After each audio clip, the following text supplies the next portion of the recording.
ఎవరు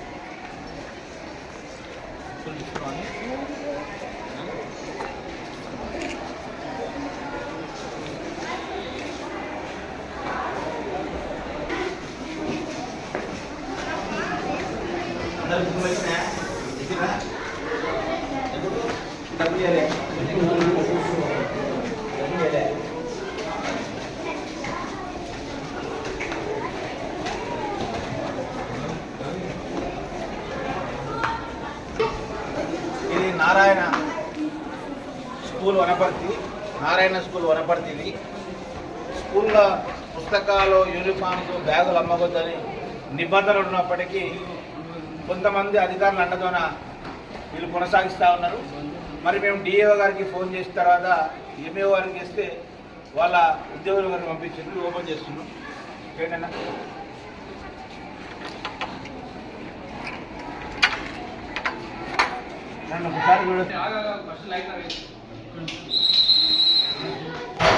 ఇవన్నీ చూడవచ్చు మనము. ఇదంతా గోదావరి ఇది. ఇక్కడ బట్ యూనిఫామ్స్ నారాయణ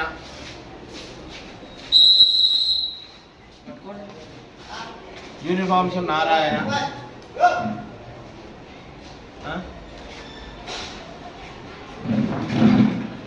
ఇవన్నీ వాళ్ళ లోపల అడుగుతున్న ప్రిన్సిపాల్ గారు మేము ఎలాంటి యూనిఫామ్స్ కానీ పుస్తకాలు అమ్మట్లేదు అంటున్నారు. సార్ మీరు చూసారు కదా, మీ పేరండి? రేణుకుమార్. ఏం చేస్తారు మీరు? ఎంఐఎస్ఓ కోఆర్డినేటర్ వనపర్తి. ఎంఏ గారు పంపించారు మిమ్మల్ని. ఓకే, ఒకసారి లోపలికి వెళ్దాం. ఇవన్నీ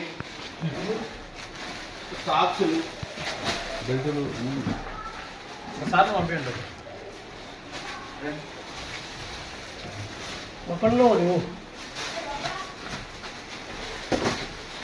ఏదో బెల్టులు, టీషర్ట్లు, సాక్సులు ఇంత అమ్ముతున్నారు.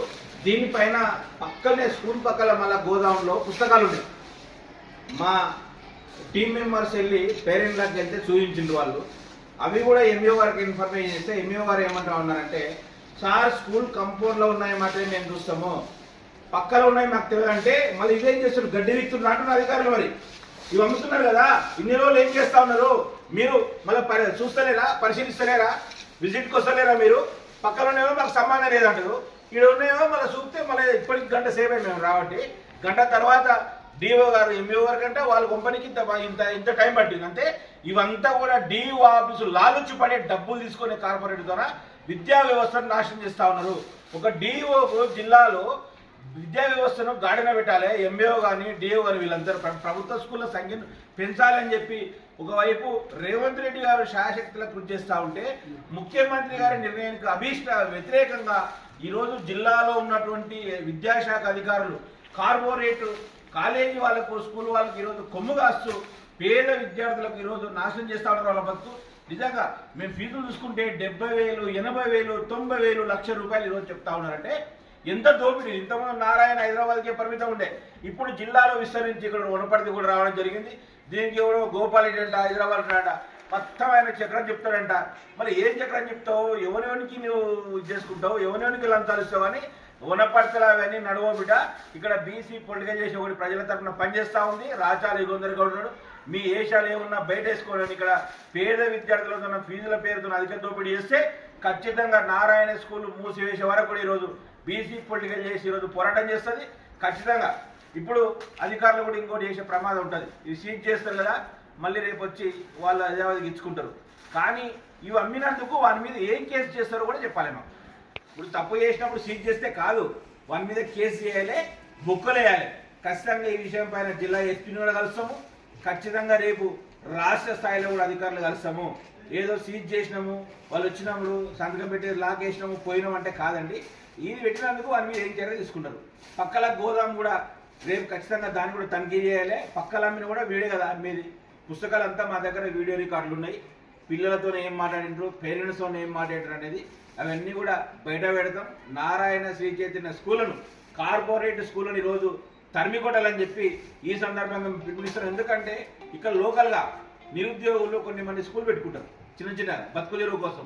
వాళ్ళ పొట్ట కొట్టడమే కాకుండా ఈరోజు అధిక ఫీజుతో నారాయణ స్కూల్ చెప్పి ఈరోజు తల్లిదండ్రుల వైఖరి కూడా మారాలి. మన పిల్లల్ని ఏదో పెద్ద బ్రాండ్ ఉన్న స్కూల్లో పంపడం కాదు, ప్రభుత్వ స్కూల్ కూడా నాణ్యమైన విద్య ఉంటుంది. ఇక్కడ లోకల్ స్కూళ్ళు ఉన్నాయి కాబట్టి ఆలోచన విధానం కూడా మారి వాళ్ళ పిల్లలకు మంచి విద్యను అందించాలని చెప్పి ఈ సందర్భంగా కోరుతాము. ప్రతి జిల్లా కేంద్రంలోని నారాయణ పాఠశాలలో నిబంధనలకు విరుద్ధంగా అక్రమంగా అమ్ముతున్న యూనిఫామ్లు, తర్వాత స్కూల్ బ్యాగులు, తదితర బెల్టులు ఈ రూమ్ల అక్రమంగా అమ్ముతుంటే మా దృష్టికి వస్తే ఈరోజు మేము జిల్లాధికారికి డిఓ గారికి ఇన్ఫర్మేషన్ ఇస్తే ఎంఈఓ గారు వాళ్ళ సిబ్బందిని పంపించి సీజ్ చేయడం జరిగింది. మరి మేము 11 గంటలకు ఇన్ఫర్మేషన్ ఇస్తే 3 అయింది, 2 అయింది, అంటే 3 గంటలు పట్టింది. వాళ్ళకి చేతులు రావడం లేదు ఎంఈఓ కానీ తొందర. మరి ఇటువంటి కార్పొరేట్ వ్యవస్థకు అధికారులే సహకరిస్తూ ఉన్నారు. ఈ స్కూల్ పక్కనే గోడౌన్ ఉంది. ఆ గోడౌన్లోనేమో మాకు సంబంధం లేదు, ప్రిమిసెస్ లేదంటారు.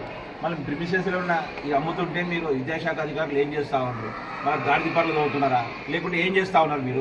మీకుండే డ్యూటీ అదే కదా. స్కూల్ తెరిచినప్పుడు ఎక్కడ అక్రమంగా జరుగుతుంది అంటే వీళ్ళిచ్చే లంచాలకు కక్కుర్తి పడి ఆ పాపిస్టి సొమ్ముతోన మీరు ఈరోజు జల్టాలు చేసుకుని వాళ్ళకి సపోర్ట్ చేస్తూ ఉన్నారు. సొమ్ము ఎవరది? పేద ప్రజలదే కదా.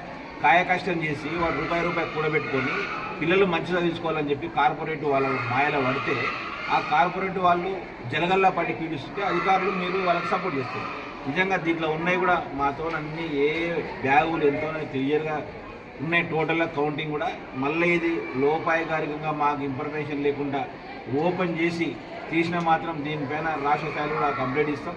జిల్లా విద్యాశాఖ అధికారిని ఎంఈఓని వీళ్ళిద్దరిపైన కూడా కలెక్టర్ గారు దృష్టి సారించి ఇటువంటి కార్పొరేట్ వ్యవస్థకు మళ్ళొక్కసారి కూడా సహకరిస్తే వాళ్ళను సస్పెండ్ కూడా చేయాలని చెప్పి మేము డిమాండ్ చేస్తాము.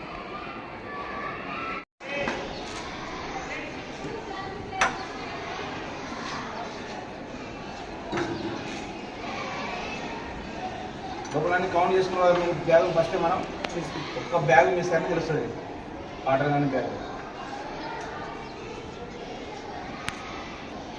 అది ఇన్ఫార్మ్ చేసినప్పుడు ఫస్ట్ తెచ్చుకోలేదు వచ్చినప్పుడు